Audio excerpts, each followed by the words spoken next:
In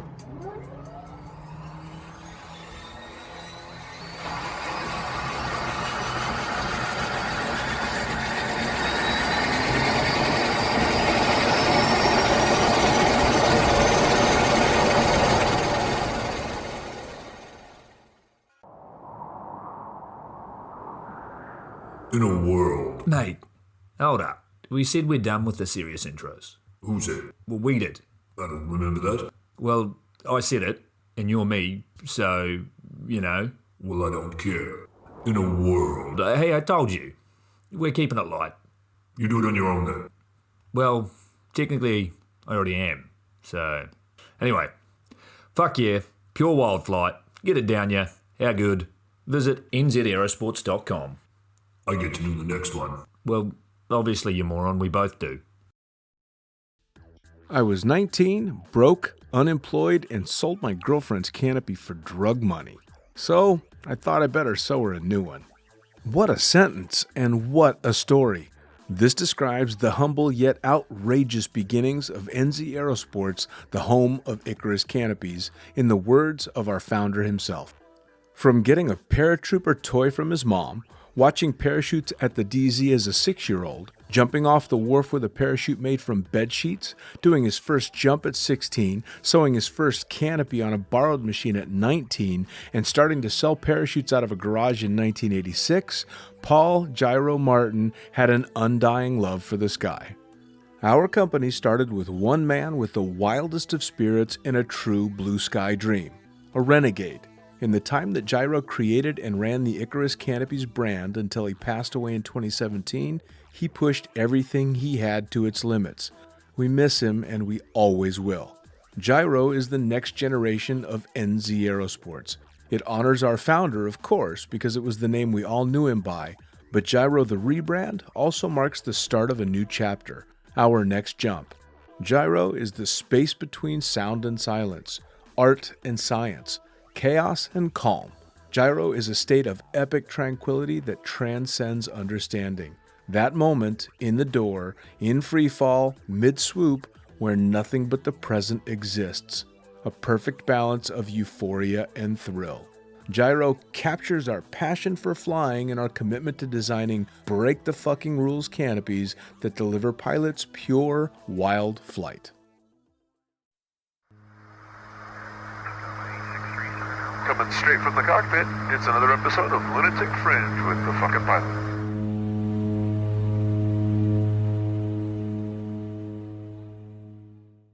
Ready, set, go! Back in the can for another edition of the Lunatic Fringe podcast, and I'm diving straight into this one because I got a whole bunch of questions. Who the fuck are you, and what do you do? Hey, g'day. My name's Jason Cooke, and I make helmets for skydivers. Jason Cooke, you are a tough man to nail down because you are busy. Well, yeah. And actually, I was talking to Cola today. She said, you've been trying to hustle me for a couple of years.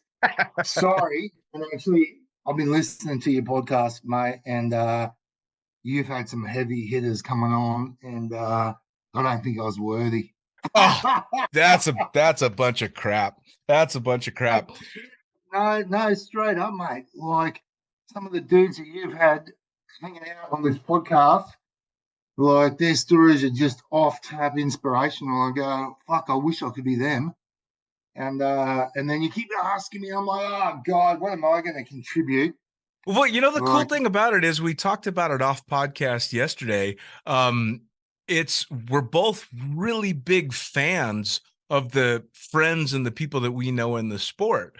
And our way to contribute to the sport is to try and help our friends to get a little bit better and do a little bit more so I can be a bigger fan of these people that I'm watching do this amazing shit.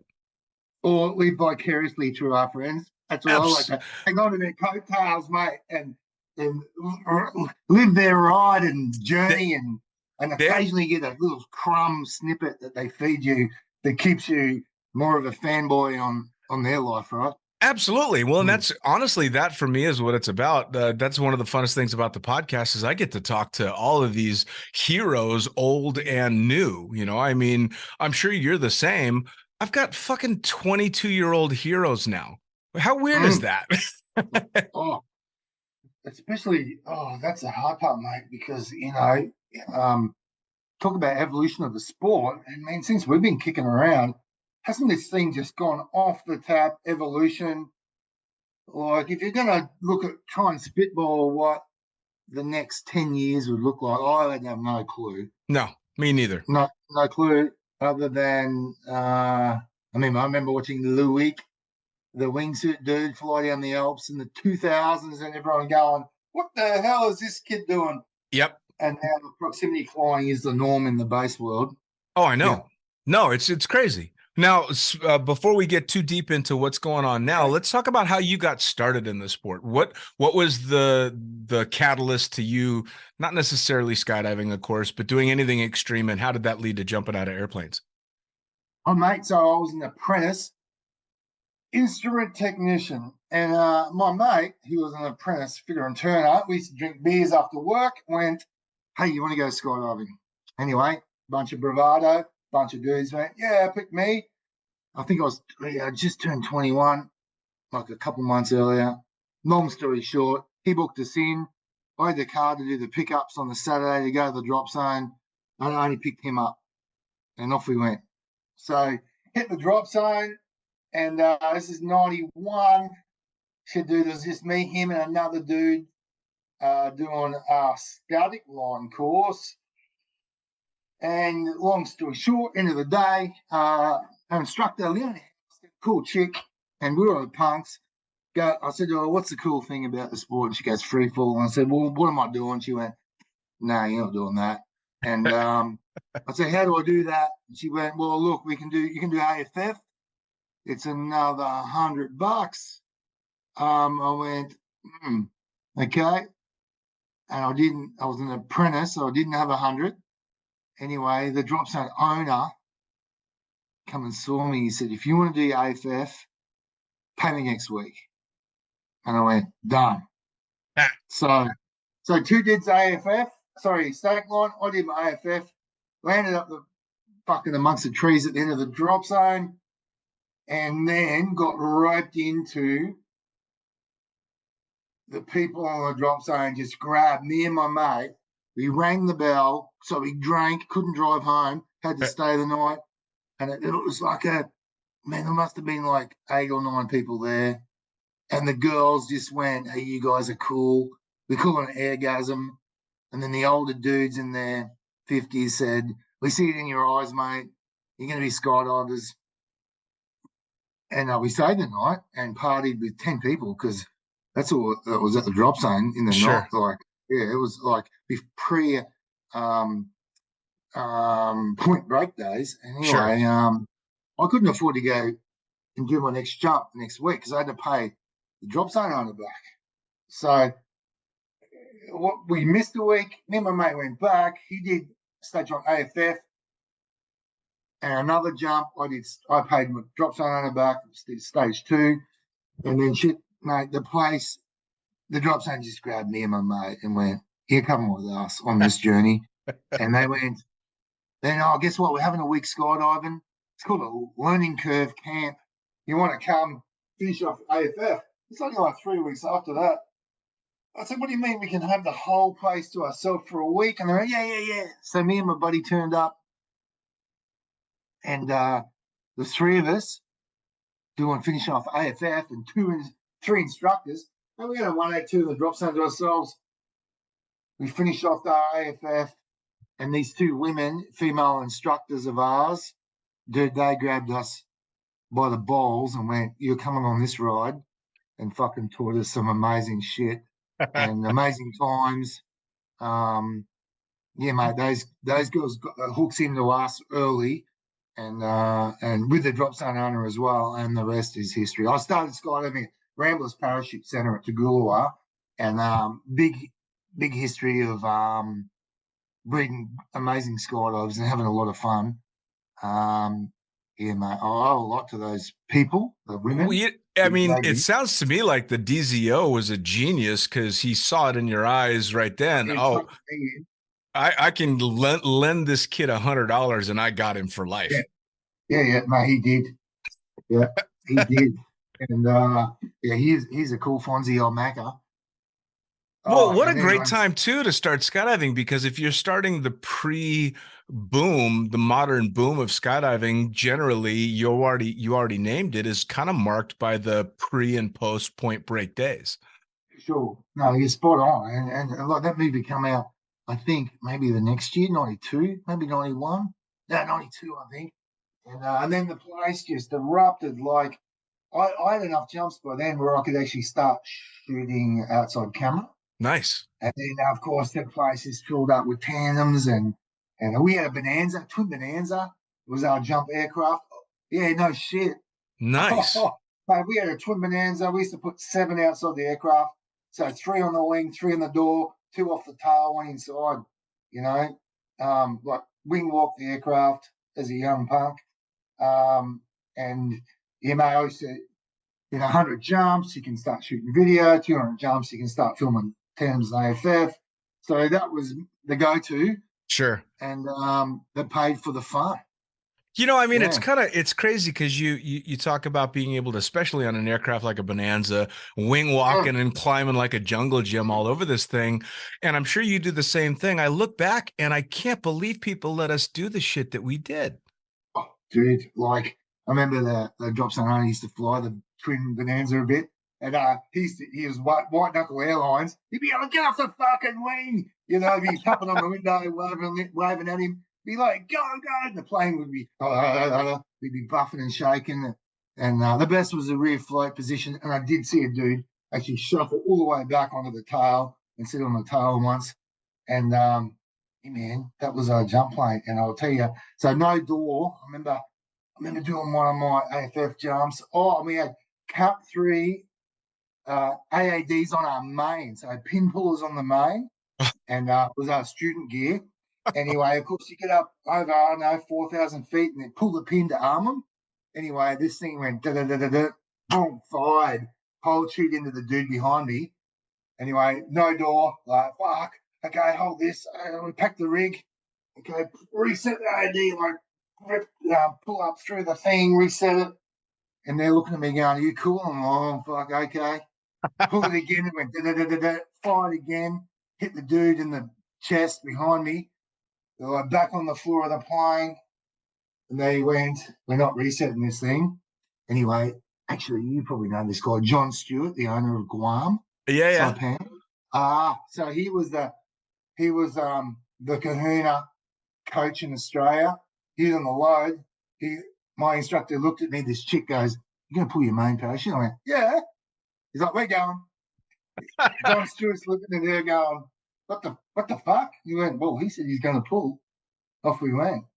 My stage 5 out of that Bonanza. It's funny. It's stories like that are how they came up with all the rules that govern skydiving today. Dude, I just remember laying on the floor trying to repack this spring-loaded parachute into this rig, looking at another guy who's on his AFF jump, more scared than me. I'm like, yep. What about, mate? Like, I've got shit going on behind me. I can't even see. Yep. So yeah, mate, that was amazing times.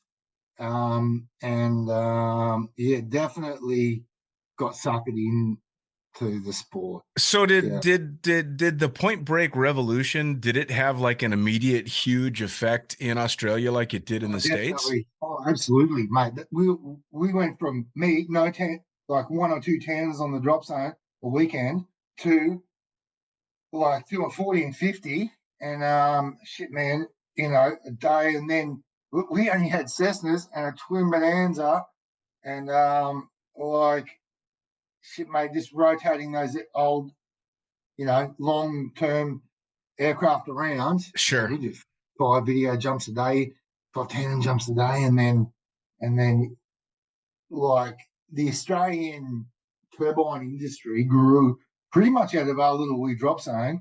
Another one of the Kahuna guys was a farmer that used to fly in and jump into our drop zone with a 172. So he bought a 182 to have on the drop zone, and then bought another one and another one, had them all farmed out locally, 182s. And then he rang me up one day and he goes, hey, Cookie, I'm actually buying a caravan and I'm going to fly it from America to Australia. My caravan, what the hell's like?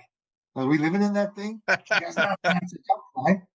And can you, I was at the Nationals, he goes, can you put an announcement over that Tagula is going to have a caravan? And I'm like, don't, look, mate, don't bullshit me here. Are we serious? He goes, yeah. I'm flying that thing over with another dude, Miles Elstring, his name was. Yeah, it's on. It's like, and then he became the caravan guy. One caravan, two caravan, 3, 4, 5, mate. He had caravans coming out his ass, but all pawned out around Australia off the back of learning about 182s in Australia or locally. Sure. But yeah, that was the beginning of the Point Break revolution. And then once he was the mastermind of the aircraft, making sure maintenance was taken care of, which he was amazing at. Everyone jumped on board those aircraft, and he could rotate his planes in and out of your drop zone. Sure. And came with a premium, but shit, man, he provided good planes around the country. Well, Yeah. and I mean, if there's one thing that we know, skydivers are willing to pay a premium to get the good stuff. I mean, just look at modern equipment and modern jump aircraft. Clearly, we pay what's required to go out and play. We'll starve ourselves to death to do it, but we want the nice toys, you know. Of course, for sure. Well, and I came into the scene a couple of years after you did. It was getting a bit more well established, but I still came into it in a great time to decide to become a working skydiver because it was still relatively unregulated. You know, I mean, obviously you had to have ratings to be an instructor and stuff, but being a camera flyer, that happened because the DZO or the guy that ran the camera concession liked you and you did a decent enough job to not fuck it up. Yeah, spot on. You know, mate, same for me. Yeah, exactly the same. And then you become a commodity, right, for all the operations because, hey, it's just, I mean, as much as it is a fantastic marketing tool, there is a little bit of fat in it for the operator as well. So it's like, sure. Hey, I'm selling another load and I'm getting a bit more cream and you're getting paid too. So I get it. And fortunately enough, on the back of that, we got the jump numbers up to then become instructors, right? Because we're doing recurrent. Yep. You know, we have to fly close to tandems. We had to get there quick. We were jumping from 10,000 feet too. So yeah, you got to get your shit together to get underneath stuff quick and exit wise, and then you just current. So when they ask you, would you like to do your AFF rating, it was like, oh, okay, no brainer. Yeah, it was a bit of a late starter to the tandem stuff. I think I definitely had over 1,000 jumps before I started doing tandems. Sure. And which I was about the same, man. Honestly, if it had been up to me, I would have been a camera guy for life. But me too. You know, the drop zone that I worked at, they started to realize quite quickly that us camera guys were having more fun flying our own parachutes and making really good money, you know? So all of a sudden the tandem instructors are like, fuck you guys. We want a part of that.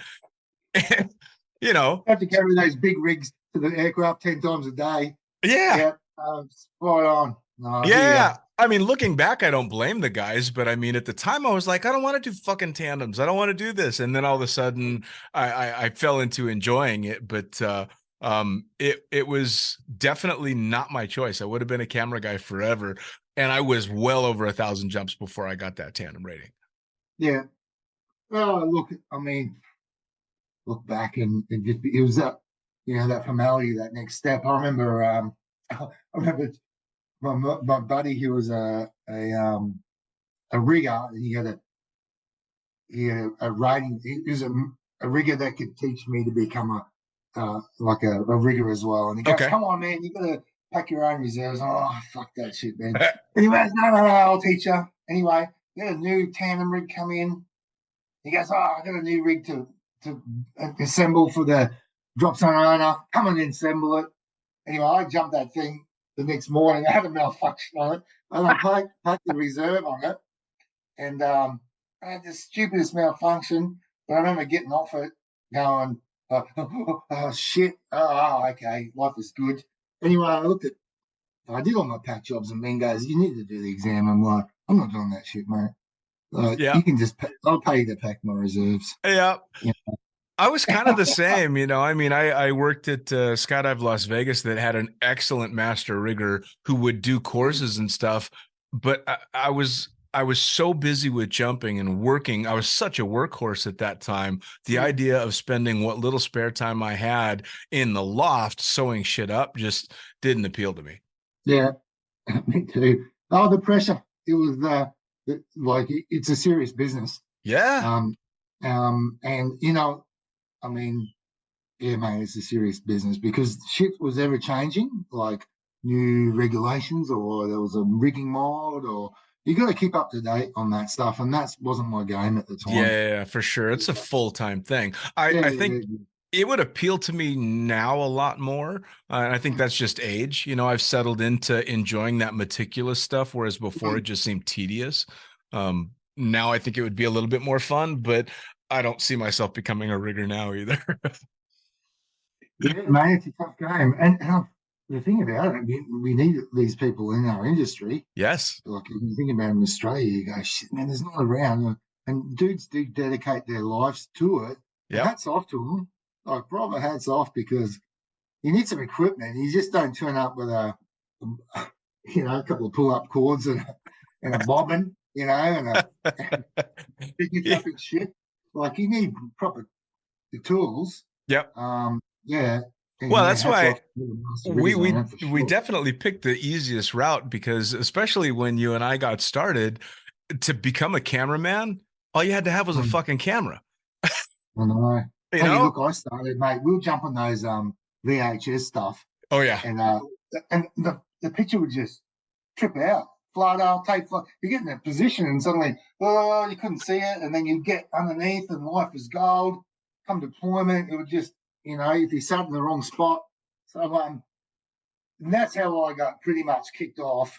Is that I started making. I bought a bottle of like a gallon of latex rubber, and I electrical taped up all the holes on a VHS camera. For a week, I just painted latex on, and I made it like a quarter-inch rubber condom over this camera that I could peel off, and that kept the wind out. It was really just enough. You could peel the microphone off and do all the ground footage, the Sure. tandems and stuff, and then condom down, off you go. And then that's how I pretty much started that process of me assembling cameras on helmets. And then I made, I remember a new SVHS was the new thing. I bought a VHS, like a tape player, it cost me $2,000. Anyway, I was like, oh shit, I've got to build a box because I've made the tape, the condom, and it wasn't working. So I made a foam plug just by hand, and it was a massive big thing. And then I pulled a mold off it. Actually, no, I gave it to a boat builder to pull the mold off. It took forever. So I just bloody went to a fiberglass shop and said, what do I need? And then I made a box, one, and then someone said, I want one. I'm like, oh, that took me all week. And yeah, that was the kind of starting point to making tooling. And actually, 93, I went to Paris to buy my first brand new rig from Square One. Mm. And there was a guy named Greg Hunter called Headhunter Helmets. Yep. Had a small rear entry, like 15-degree up. Yep. And I bought one of those bad boys, took it home, put my box on it. And I hate to say this, mate, I knocked it off. I took a mold off it. I stripped that helmet out, took a mold off it, and then I put a ski boot buckle in the jaw that you ratchet dial up. Yep. So you had a dial in the chin that put two cables to bring the back in.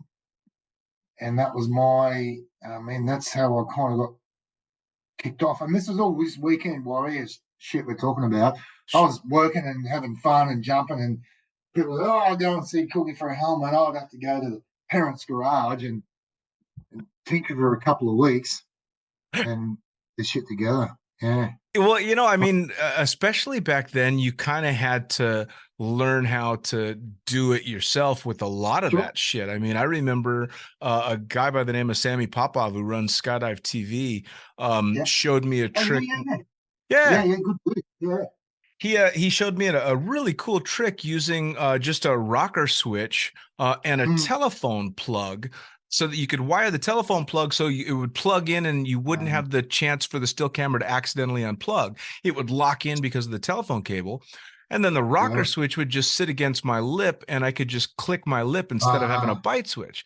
Yeah. But he figured all of that out. And of course, you take all these little tricks that somebody else has and kind of jerry rig your own system throughout the way until guys like you started making helmets that thought of all that shit for us.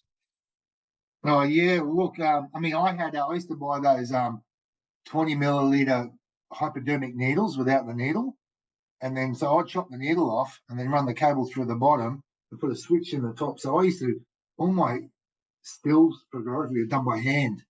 Yeah.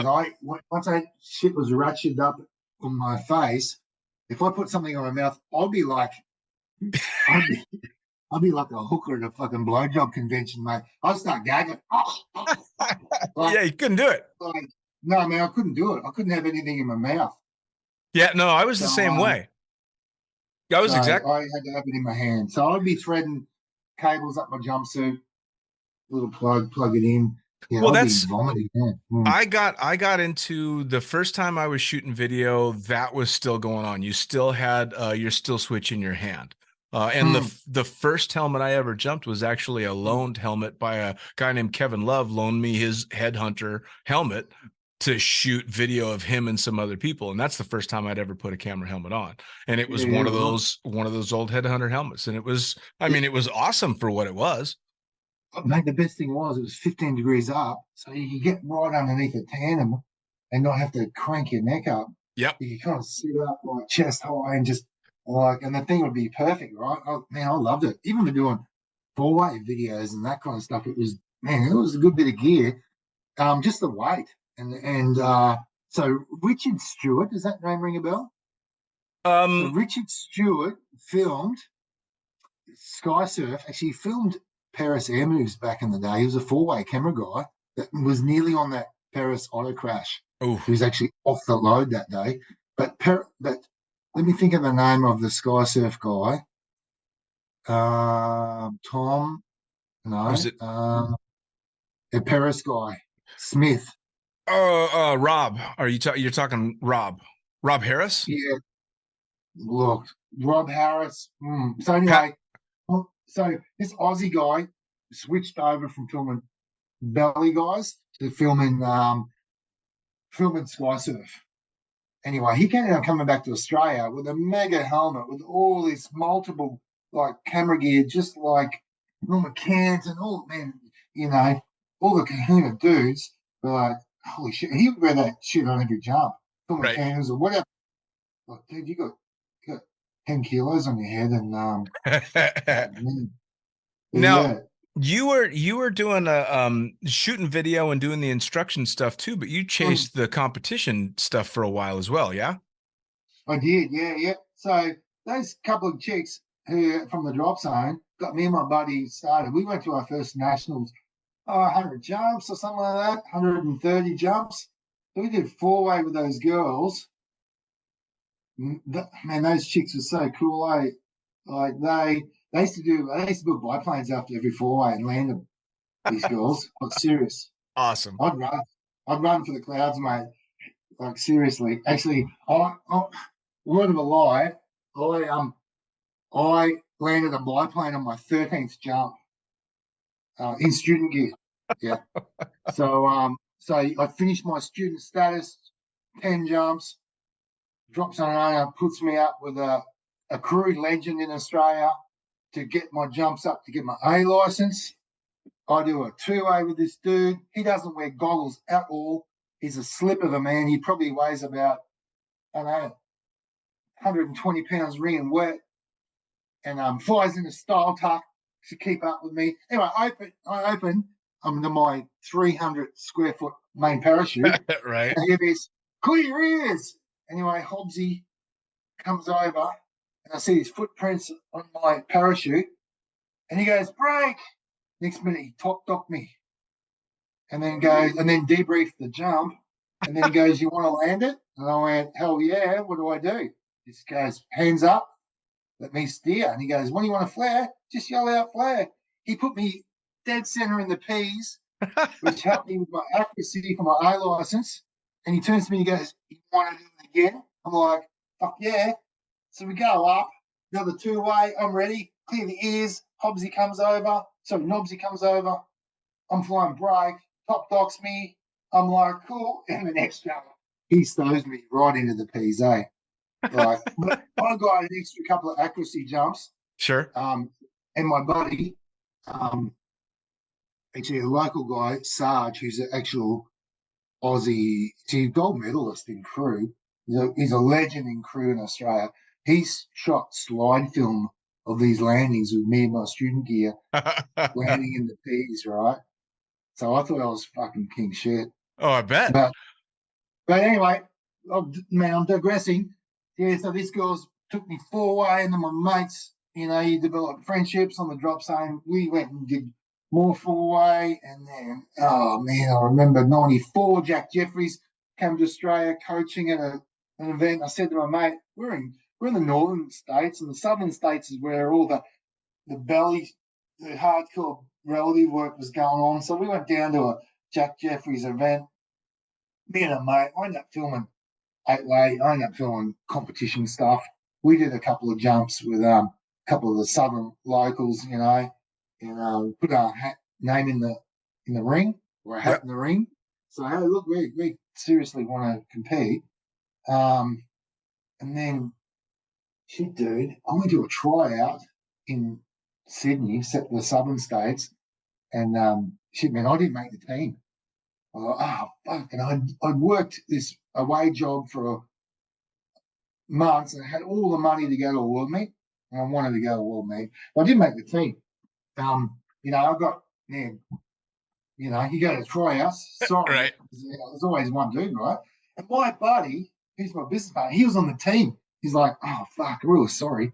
So, long story short, I ended up teaming up with a couple of ex-Aussie champions and did four-way at our nationals, and we beat this team, right? The 2 4-ways out of the 8-way. Sure.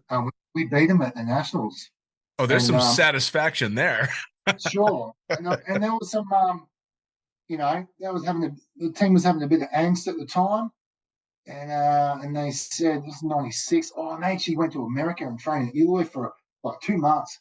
And they said, look, we're looking for a couple of slots. Do we want on? I'm like, sure, mate. So, yeah, I went to the 97 World Meet in Turkey. We trained in Arizona for nearly 3 months, Wow. 2.5 months.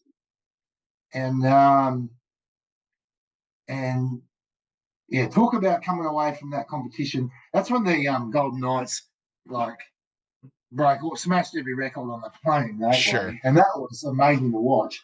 But I definitely come away really dejected. I didn't feel like I allowed all the experiences of training, competing. I was a punk. I was just a kid. I kind of look back and go, what happened? 10 rounds of 3 months of training and all this money and all this sacrifice. What are you doing it for, mate? And I had to question myself. I'm like, yeah, I'm doing it for it's bloody good fun. Sure. And like 10 rounds, it is important 10 rounds, but it gave me a real taste for it. And then, yeah, mate, I just kept chasing that dream with my mates. Yeah. Good guys, good fun. We got coached by. It's a shitload of fun, right? Yeah. Yeah, mate, it is. Yeah. And being in Arizona, we got coached by the airspeed lads and did some airspeed appreciation days. So 4-on-4 with those guys, mate. They schooled us good on not just skydiving. Actually, they schooled us on a lot of life lessons. Sure. That can never be taken back. They schooled us on how to be good humans and how to be good teammates, on how to be better in yourself. Those blokes, they actually laid a big platform for our team that set us instead for for the life for me. Sure. For a team, it was definitely it was humbling, and at the same time, if you want to be the fucking best, you have to play by these rules. You can't be the dick. Sure. I was good at that. Well, that's Good the talk. thing. We talked about this yesterday as well off the podcast. The community is so powerful in so many Mm, ways, and that it's funny when you get to the amount of time that people like you and I have had in the sport. Um, Jumping is the least important part of the sport for me. It's the community, and it's cheering on those guys that are hard charging, but it's lessons that you pick up from guys like Airspeed that just last you the rest of your life. sure, and there's so many of them, isn't there? Like There really are. you just got to pick. Like, there's so many amazing qualities about people in our sport. Oh yeah. Like, they're just from being funny to being serious to being, calculating to being just fucking amazing humans. Like, man, you just want to pick a little bit of out of each one's soul, Yes. and put them in your own back pocket. Yep. And when you're in sticky situations or whatever, you're facing a little bit of a crisis, there's going to be some personality that's going to rise above. You pull that dude's attitude out of your back pocket and put it into practice, Oh, and absolutely. I remember I was um, at Omar Al-Hijalan's birthday. oh, This shit, was oh yeah. I mean, it's he's the a Omar, fucking heavy right? hitter, that man. Yeah. Oh, mate, he was at that world meet in Turkey in '97, just showing the world what was achievable. And everyone Yes. went, "Oh my, like, what are we watching here, mate? Yeah. Yeah. It was What inhuman. it's like those, it's all right. I mean, Yeah. you're like, It was where did this come from?" absolutely inhuman. I've never been more blown away Yeah. by the flying that him and the Chronicles boys and the Oh, clowns did. And I remember sitting at his birthday. And mm, if you know Omar, he's just the sweetest guy, and he's a very thoughtful, mm, very caring person. But there's two people that are looking at him. There's the person that's the big fan who sees the way athletes are in other sports and sure. how high and mighty they can be. And then there's skydiving, where this guy is a hero of mine, but he's also Mm, this huge sweetheart. And I asked him in the middle of his mm, birthday party, I'm like, how the fuck are you this nice, man? mm, How do you do it? Because it just blew me away that someone sure. could be that inspiring and also that accessible. Yeah, and that's mate, you talk about accessible. I remember going to Eloy after training there a lot and looking at like the core, sorry, the Arsenal guys, Yeah, yeah. and actually you can just flow, actually, not to select certain groups, but it flows on to everyone in that industry, or on the drop zone, is that at the end of the day, I would like to just go home. But Yeah. these guys will give you their undivided attention all day, debrief you, want you to be the best person of yourself, and then they'll go, guess what? Come and have dinner with me and hang out. Oh, by the way, we got mate turning up and this guy, and then I'm thinking, don't you guys ever sleep? Right. Like, the community um, that we're blessed with really definitely know how to bring, and the list of those people just go on and on. Oh, it They know does. how to just bring people in. And then, and for me especially, then you get to let your personality shine. Yes. I reckon I was a different rooster prior to skydiving. And then you get a lot of self confidence in being yourself, Yep. because people allow you to be yourself unjudgmental. Yep. And then you go, Jesus Christ, aren't we fun? Aren't we? Everyone's just so cool. Oh yeah. Well, the coolest thing too is you're right. You get to kind of become the person that you want to be for sure in the community, Yeah.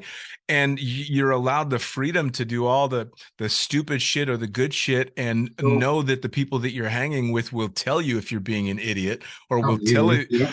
And it's great because you not only get all this amazing advice, but you thicken up your skin, because skydivers are the first ones to tell you when you're being a Oh, prick, for sure, which and is great. oh yeah, definitely. And I mean, I'm going to throw one at you, a bit of a helmet related thing, is that we've got some really great coaching back in the day, and learnt the values of exceptional coaching and to connect with coaching, and not just from a engineering personal perspective, just general life perspective. So when it come time to building products, we kind of reached out to those people that went, "Hey, what do you want?" Because Right. they kind of know what they want. And also too, we had a debrief rapport that was like unbiased, wasn't taken personally, which is hard to do. Like getting constructive criticism and taking it on board can be hard, even if Sure. it's personality related. Because scholars will tell you straight, you need Yeah. to pull your head out of your ass and stop thinking like that and think like this. Yep. So when it come time to build some helmety stuff, we enlisted, we reached out to those people to entrust to give us good feedback, Right. and then went away and tinkered and came back and kept showing them stuff and kept coming. There's definitely a two-way thing going on between us and our peers in the sport. Sure. And that just helped us because it took a bunch of years. Like, yeah, we were working our rings off, and also too, it was a bit of straight up. I couldn't be a. My personality doesn't have me living on a drop zone, banging out of 2,000 jumps a year, trying to be a world champion. That is definitely not me. Right. But if I can build something that you envisage, and I'm going to put all those hours into making something that you're going to appreciate, that's what I'm actually quietly all about. Sure. Is tell us what you want.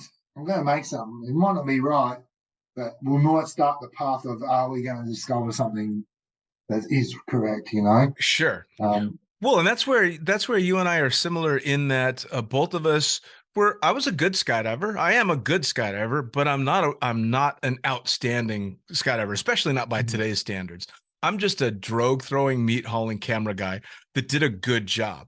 But I tried to find ways to give back to the sport in more than I could just jumping. And you've done the same though with the helmets. I mean, I did it by writing for Blue Skies and doing stuff like this. But you did it by, again, adding something to the community through all the work that you did with the helmets, which is incredible. Oh, look, I mean, sometimes I go, sometimes it was a necessity. I needed shit to put on my head. Sure. Other times I go, wouldn't it be cool if you had one of them? And look, up until probably 2010, we weren't blazing trails. Sure. Like when you talk about Omar and Olav, Zipser and those guys and a bunch of other, just trailblazers like Louis flying down Mount. Like there are people that have blazed trails. Sure. Like Greg Hunter from Hunter Helmets, he was blazing the trail with that thing. And then you look at the Troy Widgery factory guy, he was blazing trails with that one. Sure. Basically we were coming along satisfying a need for people that wanted stuff. And I think it wasn't until we built a gas in 2008 off the back of lots of feedback. And they went, look, dude, we're breaking our noses by doing block 19. We need to have a hard visor. We need to have a thick visor.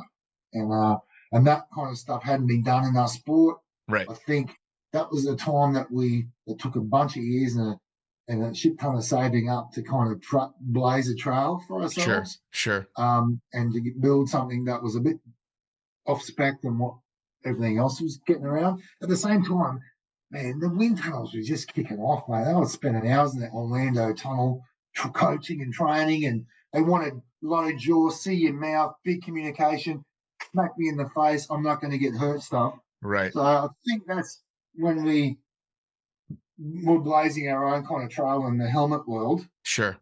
Just surely off the back of pure functionality. Give me the list. What do you want? Right. Can we make it? I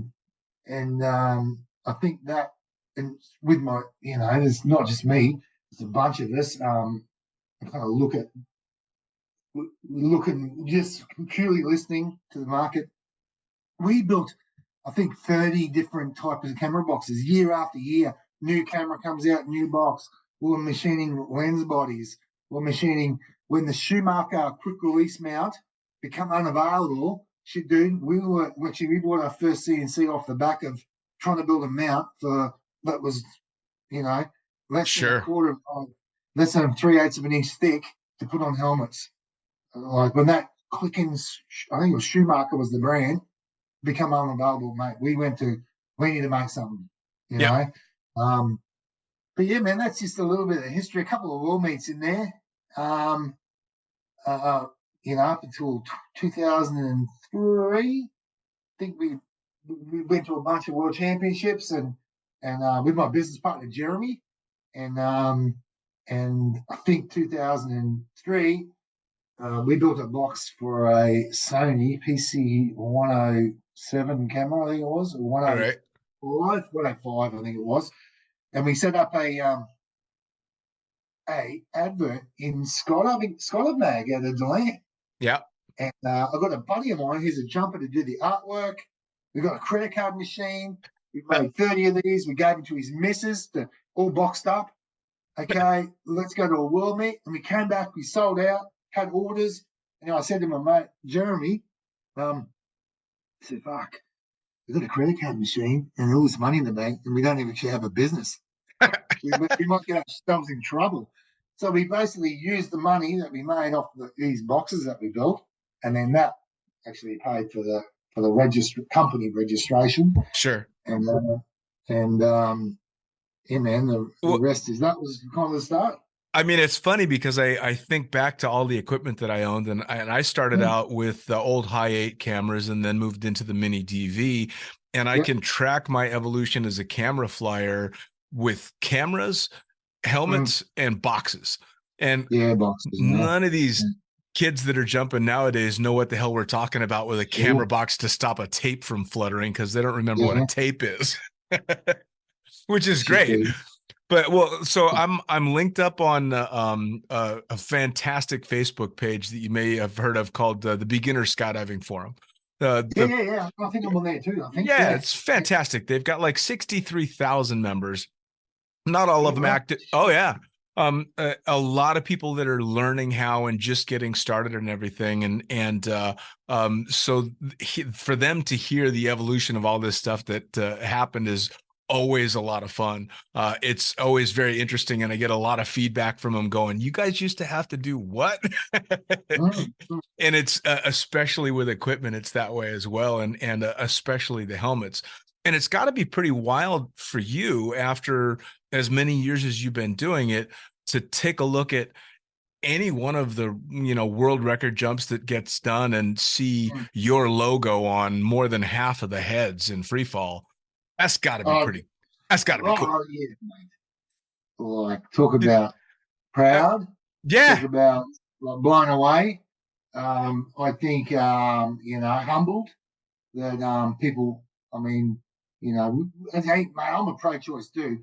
Technically, if you look at any of the rules and regulations, and I was one of them too, 100 jumps, I'm not wearing a helmet, get fucked. Sure. I was one of those guys.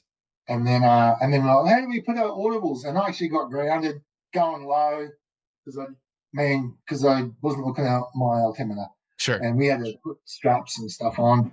But yeah, mate, just looking at all the big way stuff, yeah, for sure. Remember, we're a bunch of belly flies. Sure. And we really targeted that. And when we looked at the free flies, from probably 2006 to even probably 2010, or 12, these guys are running open-faced helmets with upside-down cameras on the side, right? Yep. They weren't wearing full-face helmets, okay? That was their style. That was their gear. When we were making gear for that, but also we're making gear for the belly flies, which was full-face, low-jawed stuff. Tunnels was a light switch moment for everyone. And went, wow, we can actually go indoor and do this stuff. And now look at the disciplines that have come out of that, wind tunnels. They're off the chart, right? We can do our belly stuff in there, and then we've got dynamic. Also, too, we've got the freestyle stuff. We've got kids. We've got actually disabilities, bloody flying the wind tunnel. So our helmet little world of cameras and belly flies, it definitely grew. Yeah. It definitely grew. And then the friggin' challenges, like now they're talking, the speed flies want to do 600 kilometers an hour, and okay, that's a whole other need right there to build a product that can go. And we done some mods for some guys that, regularly go over 500. Sure. Probably to go 600, you're probably going to need a new helmet. You didn't. You did it 5 years ago. You probably do now. You probably need a new rig, Yeah, and you need a new neck brace to deflect some air, and then you need a new helmet to match all that aerodynamic sure. profile. Same with indoor skydiving. They're running 100%. They're flying every angle. They can't have the visor move. They can't have the helmet move. There's definitely still challenges out there Sure. that we're facing the design. It's But I it's don't know what's next. I mean, shit. What do you reckon? Oh God, I have no idea, man. I mean, if you'd have asked me 15 years ago, I wouldn't have seen any of this shit coming. I certainly didn't see the tunnel revolution coming because I started out as a tunnel rat in the Vegas tunnel wearing big Yeah, baggy wow. suits. You know, Yeah, so wow. I'm yeah, in man. that tunnel. Yeah, That's yeah. yeah, that was literally my first gig in the air. I was an instructor in that tunnel, you know. I mean, Is so that to right? yeah, With the yeah, big motocross timber helmets, mate. Oh, absolutely. I've got a couple hundred hours in that tunnel. dude, summertime would have been horrendous, mate. We used Your to have balls to would have been sweating shit bags, I tell you what. we'd have to get out of the tunnel. We'd run across the alley and jump in the motel swimming pool that was right behind the tunnel, go back into the tunnel dripping wet and be dry like 30 seconds Oh, into a session. It was brutal. yeah, man, that's pretty hardcore, that is for sure. Yeah, it was a great way to learn though. And like anything, we didn't know how hardcore it was until you're looking back at it. You Oh, know. mate. Oh, I mean, I went in there a couple of years back and I was like, wow, what? Okay. Yep. Everyone's having fun. That's the main thing. Yep. Yeah. I mean, it's like Yeah. I said, it's got to be wild to be able to see something that you guys collectively have worked so hard to put together, and on all these jumps and on all the drop zones. But even seeing kids in the wind tunnel that might never Mm, make a skydive or wearing cookie helmets flying around in the wind tunnel, that's got to sure. be cool. It is real cool. It is real cool. And what can I mean, mate, blessed is a word, surprised, all those kind of things. Um, you know, Actually at the back end, um, we are and have always been pretty heavily design orientated. There's a Sure, group of dudes that work tirelessly in R&D, sure, and we're forever dreaming. Um, and it's a man, there's three dudes that just spent time just purely dreaming shit up, sure. making stuff. Like I'll show you. I mean, I run the I'm the guy with the cool 3D printer. Here's a Yeah. couple of prototypes. You know, Okay. just, just Yeah. kicking around at home here because I printed them the other week. Right. That's the internal bit. That's the impact stuff, Sure. and this is the external part. So the printer's running one at the moment. Yeah, they're running 24 hours a day, printing up prototypes. Amazing. Actually, we're coming to the US in like 6 weeks, purely for a try-on, like prototype try-on. Nice. Just because, man, you need access to people that know the art products. We, also flying regularly. Sure. We're selecting some key people that have some funny head shapes that is important to make sure we can get it help us to fit. Sure. And so when we come in, and we have been flying around the country for the last 6 months. So we went to Arizona in October with Ah, prototypes to try on, and then we went to PIA with prototypes to try on, and then now we're coming back to the States just to try helmets on people. And they're that's not kind of like finished products. We're just discovering. And it's sure. a bit like building a bathroom. If you ever had to renovate a bathroom, it is a horrible job because it's a very tiny room that takes 6 different trades people to build, and it costs a shit ton of money, but it's all very small. And Sure. helmet stuff for us, now we're talking really tiny detail that actually make a really big difference. Sure. And this is the kind of shit that we're chasing at the minute. Sure. we feel that yeah, we haven't cracked the code by any means, and there's more fun to be had. And this is a very popular gyro saying, right? Yeah. More fun to be had just discovering shit. Absolutely. You know? Well, one of the coolest things and one of my favorite things about the sport is that it draws on knowledge from outside the sport through all these amazing people that have a similar goal, which when you boil it down is to go have fucking fun with their friends, right? Yeah, That's absolutely. That's why we all got in it. And now you take people with design and engineering skills and all these different ways that they can bring this to the sport. And skydiving is filled with incredibly talented people in every aspect. And what you end up with is canopies by companies like Gyro and helmets by Cooke. And, you know, so you get all these amazing things because you had a bunch of people that were just out for a good time. Yeah. Hey, you want to get in the weeds for a bit? Yeah. Yeah, so man, long story short is 20, like this is when I held up that prototype, this little red bit here. Yeah. Like this little bit here, oh mate, there's what are we 2023, 2014, what's that, man? There's 8 years worth of R&D like in building internal shit. Sure. So just I mean, you know, this might be for the techie guys out there, girls that want to hear a little bit of the engineering backstory. Let me throw it out there. The French Parachute Federation with the French government said, if you're going to put a helmet on a student, it's got to have a certification. Sure. Once you have a licensed skydiver, we don't care because our rules say wear whatever you want. And that's the rules pretty much around the planet. Get to a certain level, get a rating or a license. We don't care. You don't have to wear a helmet. So the government and the federation just started designing a helmet standard, and then what they do is they bring, once they get the nuts and bolts underway, they bring the manufacturers in to kind of have their take on it. Because at the end of the day, manufacturers, if they build a standard, manufacturers have to build stuff to the standard. Sure. So we had some meetings in 2015 with the French Parachute Federation and government.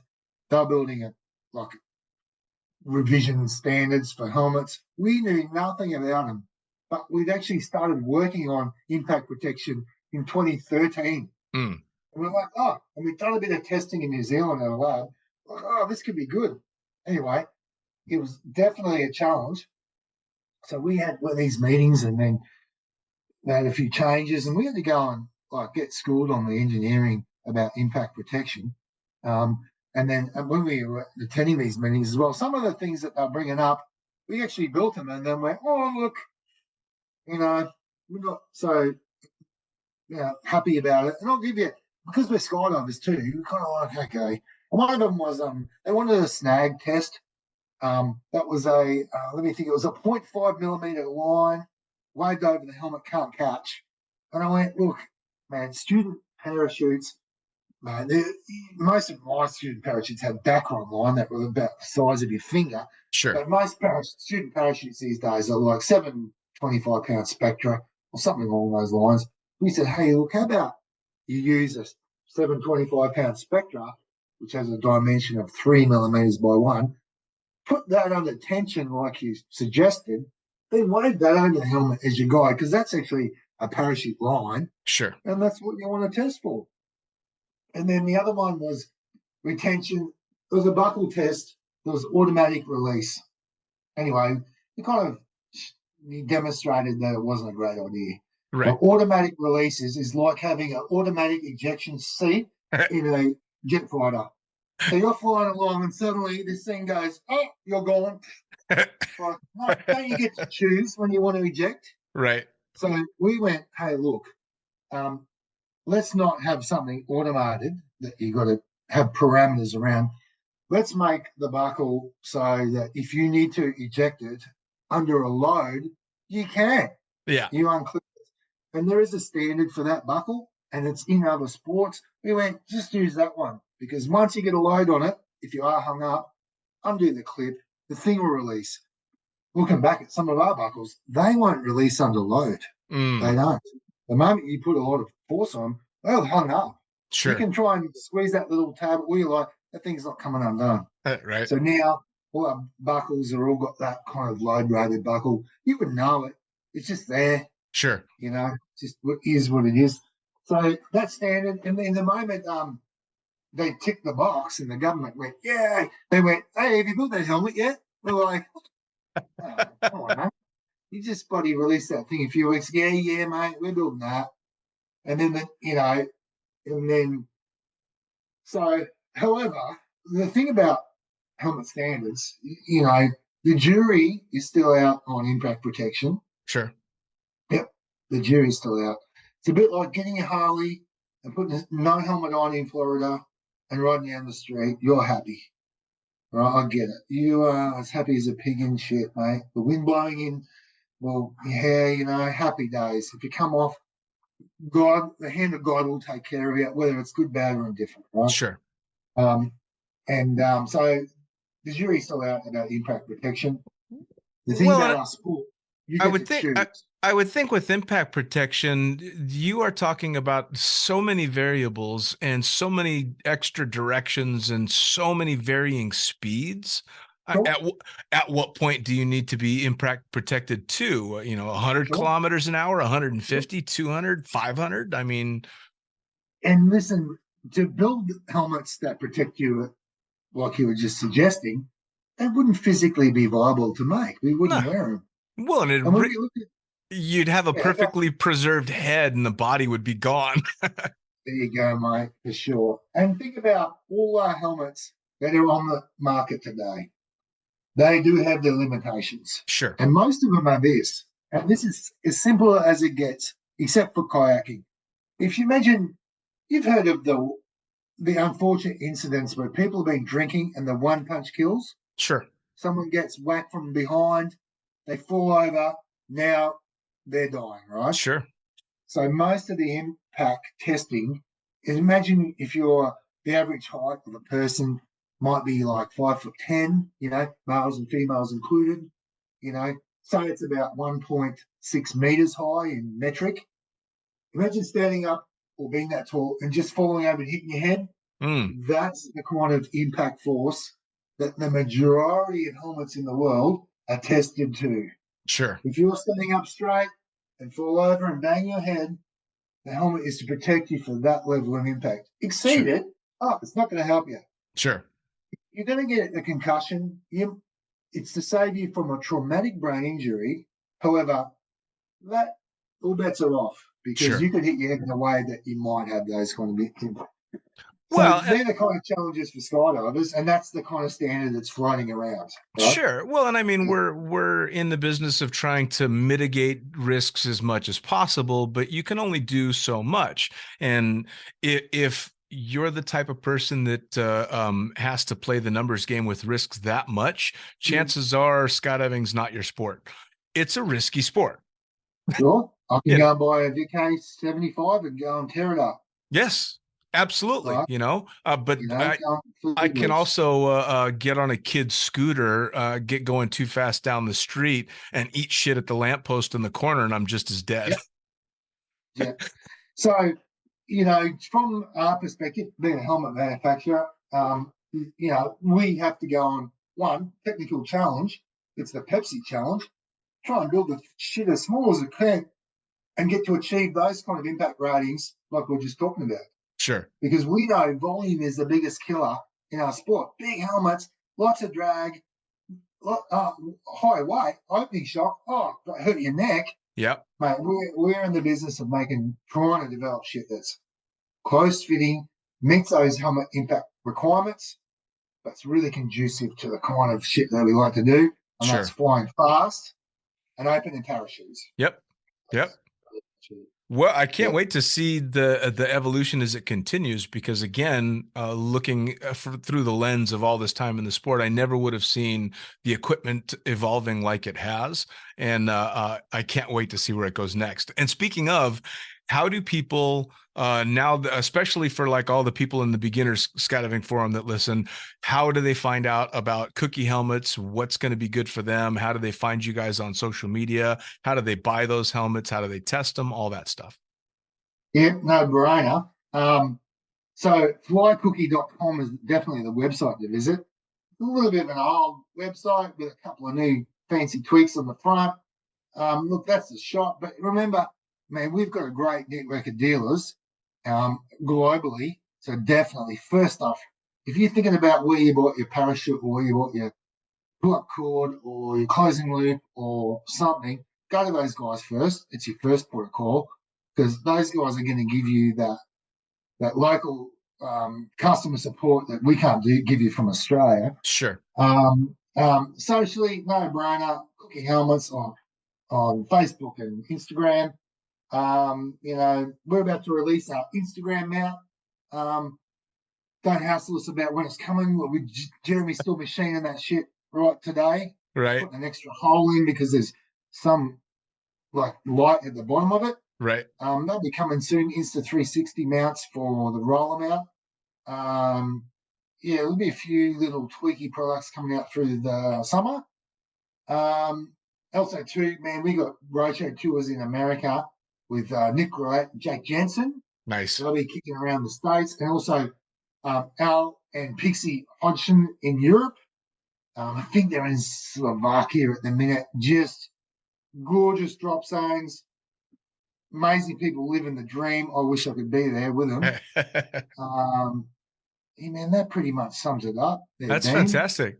Have you got any off-the-cuff questions, Honestly, I think we've kind of touched the bases on pretty much everything I wanted to hear. The big thing too is kind of just getting the origin story. I love knowing where all this stuff originally came from, and especially because, like I said, I can kind of track my evolution through the sport by what equipment I had at the time, and having had so many of your boxes and all that stuff all the way through, and now my G3 for being in the tunnel and all that. It's kind of neat to be able to talk to one of the main people behind something like that, because it's an iconic piece of equipment that I've had my entire career. Yeah, sure. Look, I think, I appreciate those kind words. Totally. I mean, we were just in the right place at the right time. Yeah, man. Listening to people way back then. We're still trying to get, creative. If you look back at all those amazing friends that we know within the sport, you talk about Omar and Olav, and you talk about, the belly flying, airspeed dynasty, and then now we've got a whole tunnel dynasty kicking around. Those guys and people are inspiring. I met Boris, the ISG owner, boss, manufacturer the other month. Oh, dude, talk about an engineering scientist, that man. And without these people, the list goes on and on. Like from the gear equipment manufacturers, that are all just giving it some curry, dreaming up what will be next. I'll tell you one thing that I saw at PIA, if you want to throw this in or not, and that was from Paratech. Stefan from Paratech, German manufacturer, built a RDS system with a magnet that was just off the charts amazing.